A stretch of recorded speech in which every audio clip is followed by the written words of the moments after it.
everyone, Cal here, and I just wanted to share my thoughts on Red vs. Blue Season 19. Now, I'm not here to talk about Rooster Teeth as a company, mostly because I just don't think I have the emotional bandwidth to tackle that rabbit hole. I'm just a fan of a show, here to talk about its final season, the things I liked, didn't like, and so forth. Firstly, I want to touch on the community's reaction, which was mostly disappointment, although a fair amount of them still cried, and honestly, I think I'm in the same boat. It's always sad to see a show you like end, and it's more bitter than sweet when certain things aren't handled as well as one would have liked. That being said, there are a lot of things about this season I did enjoy. So starting with the positive, a lot of the jokes still hit for me, and I was laughing pretty consistently for the whole thing.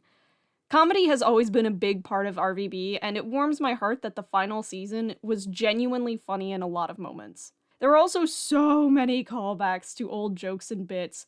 The boys finally got on 3 right! And Sarge shooting the shotgun at the meta while walking up to him? I won't lie, the original back in Season 8 is one of my favorite Sarge moments ever, of all time, so I thought the callback was very cool. And Simmons even got to have a similar moment in the final fight, when he calls out the meta who starts walking towards him all menacingly, and he shoots him with one arm. So cool. It was also nice to see Sheila back in her tank form. It was especially sweet getting to see her and Lopez spending some time with Caboose again. And Caboose, speaking Spanish, was very funny. As for Caboose's new voice, I like it. I know some people aren't a fan, but I don't mind.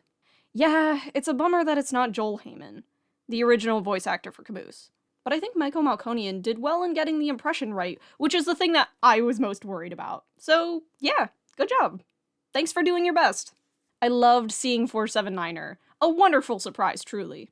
Would have been hilarious to see her interact with Carolina and Wash too, though. Giving Carolina shit for going soft.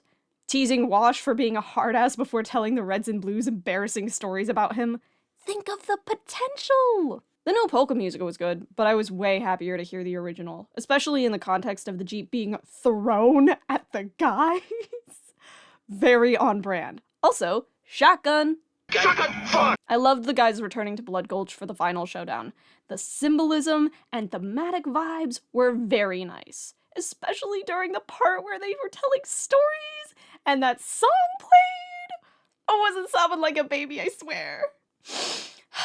Anyway, I've got some gushing to do about the final fight.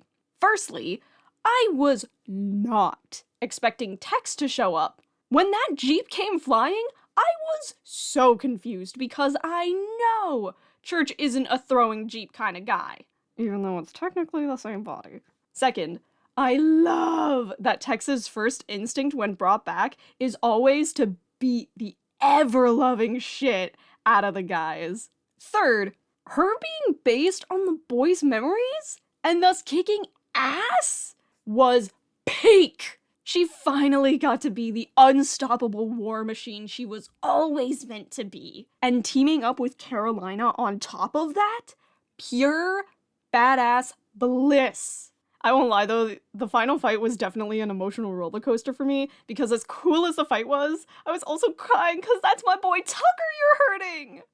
Alright, now that we're through the things that I liked, it's time for me to get to the nitty-gritty, the meat and potatoes, the controversial, the complaining you're all here for, the thesis, if you will. I thought the season had so much merit, but it wasn't executed as well as it could have been. There were story choices I thought were good, but even more that I thought could have been done better. Allow me to elaborate. Surprisingly, I don't hate what they've done with Tucker, or more specifically, I don't hate the idea of Tucker becoming Meta 2.0. He was definitely a lot more of a plot device this season, and the emotional moments we got from it were good, but there was so much more they could have done. Instead of fully controlling Tucker, the AIs could have fed on his issues around church and abandonment and manipulated him from there for extra angst. I mean, Tucker was really upset when Church just left without saying anything.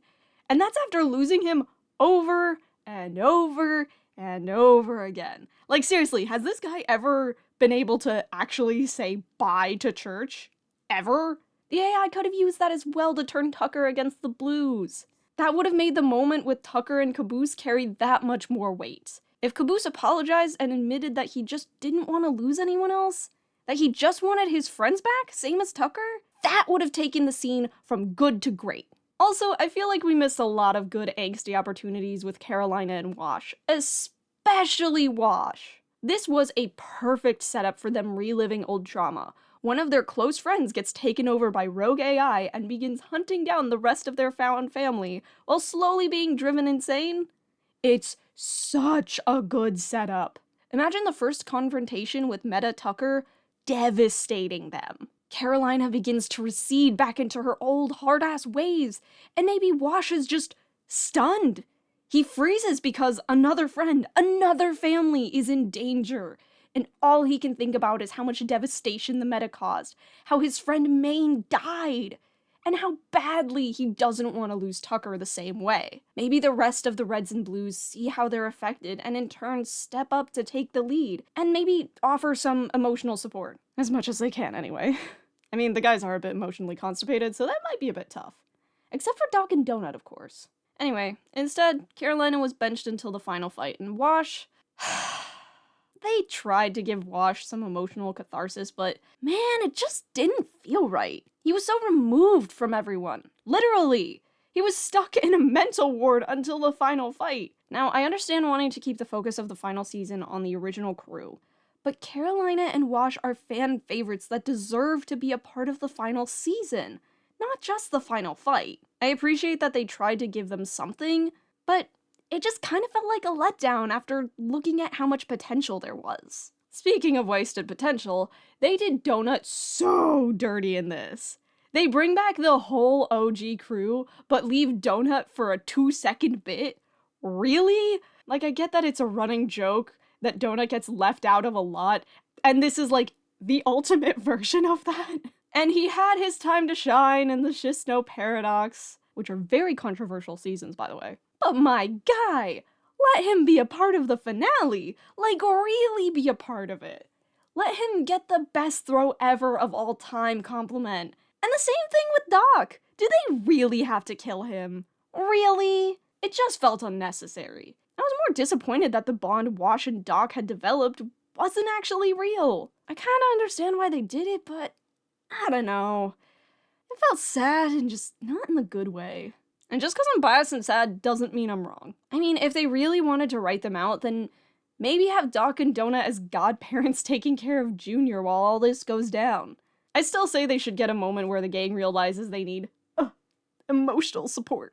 So they call Doc and Donut, and heck, maybe even Junior comes along for some more callback humor. They have some great comedic moments and bring the emotional heart that helps get everyone back on track. It would also be a great callback to Doc's accidental inspiring speech in season 10. Now, while Doc dying upset me, Sarge dying had me gripping my laptop screen and crying out, "Why would you do that?" over and over again. Needless to say, I was, and still am, just a little upset. It just didn't feel necessary. This time I am definitely biased, but I stand by my point. It would have been much nicer to see him come full circle and agree to help Caboose, no questions asked, like he did back in season 8. Maybe Sarge could even give a speech like he did back then. This time about camaraderie, about how they always do things together, about how it's their job to keep an eye on the Blues because who else will? They have never known a dull moment thanks to the Blues. The Reds have caused a lot of chaos themselves, of course. Like, yeah, it's a Blue problem, but to Sarge, it's their problem too. I love Sarge's character and his development from season 8, and it would have been so nice to get some reassurance that this grudge against the Blues is more of an elaborate bit at this point because he likes the dynamic and thinks it's fun. And the military broke him a little. But he will always be there when things get serious. I don't want to discredit Sarge's moment with Simmons and especially Griff, but I think we could still have that without him dying. Speaking of Griff and Simmons, I would be remiss if I didn't at least touch on the Grimmins topic. I won't lie, it took me a while to hop on the Grimmins ship. And not because I didn't see it, but because this is one of the few pieces of media I wasn't very ship-heavy about. At least until I found the fanfiction, and good gods, I was ruined after that. Happily ruined. Anyway, a good portion of the community was more than a little disappointed at Grimmins not being canon. I remember one person even commenting that the "come with me" line was giving John Locke queerbait vibes. And Yeah, I can see it. And I mean, sure, yeah, I can see it where Simmons gives Griff the one thing he's wanted, a way out, and Griff taking it, like, sure, I guess, but come on! Sarge already pointed out in season 8 that he could have left any time, so why would he leave now? You're in too deep, buddy! This is your life now! If they really wanted to play into that bit of giving him a genuine way out, let him stay for the final fight, because of course he would, for Simmons, and have him realize that he didn't want to leave. That yeah, these guys are idiots, but they're his idiots. Maybe he and Sarge can even have a little bonding moment over it. And to further my point, he has left the crew once, and he hated it. Why would this be any different? I know that was technically a simulation, but my point still stands. I also want to take a moment to talk about Church and Tex. Now, if I'm being honest, I do have mixed feelings about how Church and Tex went out. Like, I get it. I really, really do. It makes so much sense. I want to argue it, I really do, but I can't. After chasing her all over Kingdom Come, after losing her and letting her go, he finally gets to be with her. And with how they experienced time, it was probably a couple centuries, at least. Finally, they got to know peace. Finally, their story got to be over after so much pain and suffering. But I just wanted the whole crew to be together. I wanted Church and Tex to be with everyone. I wanted Griff to stay and for Doc and Sarge to live. I wanted my cake and I wanted to eat it too. But things are hardly ever that easy, especially for these guys. Someone said if we wanted a better ending, we'll have to make it ourselves. This fandom is no stranger to that, especially after the last few years. I already saw some fix-it fics popping up within a day of the season releasing. I'm excited to see what everyone makes. Sad it couldn't have been better, but happy we went out on a better note at least. There's a great deal of comfort I get knowing that the fandom will persist. The resilient, colorful troopers they are. Now, with all this disappointment I feel for the season, you might think I don't like it. But I wouldn't say that.